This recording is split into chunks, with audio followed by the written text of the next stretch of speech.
here is one of those stories where right-wing media tells a completely fabricated story, and then the Fox people justify it because it would be something that they expect would happen. This is featuring Clay Travis.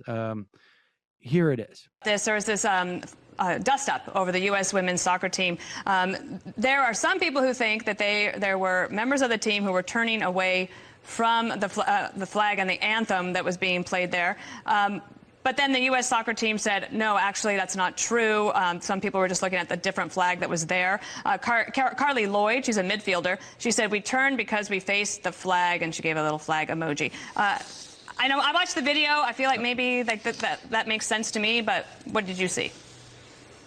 Well, first of all, congratulations to the 98-year-old World War II veteran who played the national anthem so beautifully before this game. I think he deserves an awful lot of commendation, credit, and applause from everybody out there for what he did in the past and also what he did just yesterday.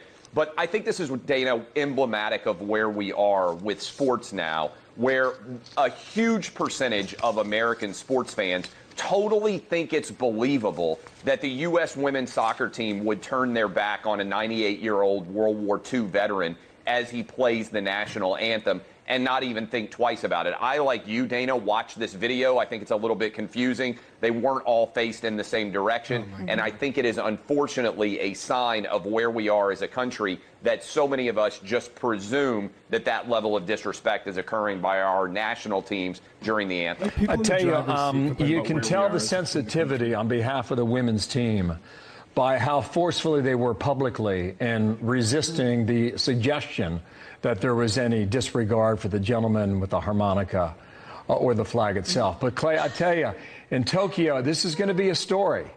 And on some days, right, it's going to be a bigger story than the games themselves. Last point on that.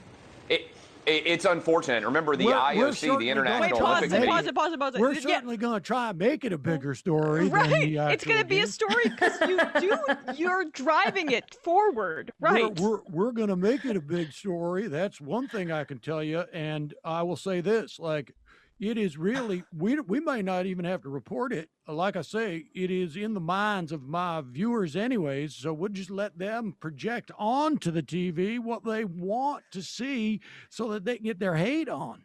That's why. No, and thanks for previewing your production meeting. Exactly. Over at Fox. What can we present that will just play into people's preconceived notions? I'm so disgusted by the fact that we as an audience is able to develop a straw man that even though it doesn't appear, it still exists in our mind. So it's more or less the same thing. And of course, like, no word as to what they were protesting in their, they're just protesting in our mind. Our straw man doesn't have any agenda. He just exists and dances around. And then we go, God, look at him dancing.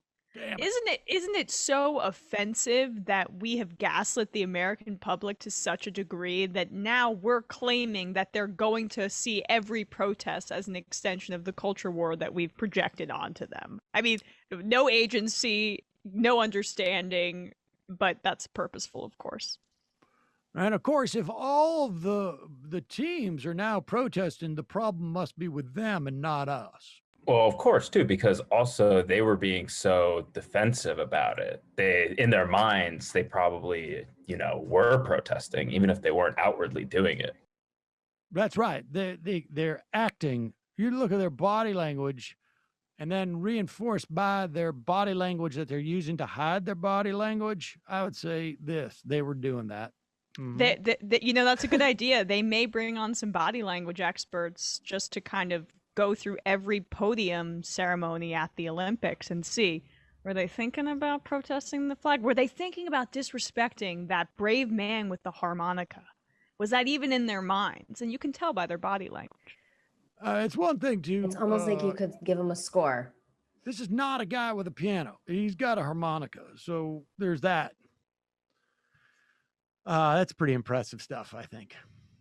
Even how disgusting, like oppressive, the libs are, even when they're just not even doing what we think they should be not doing.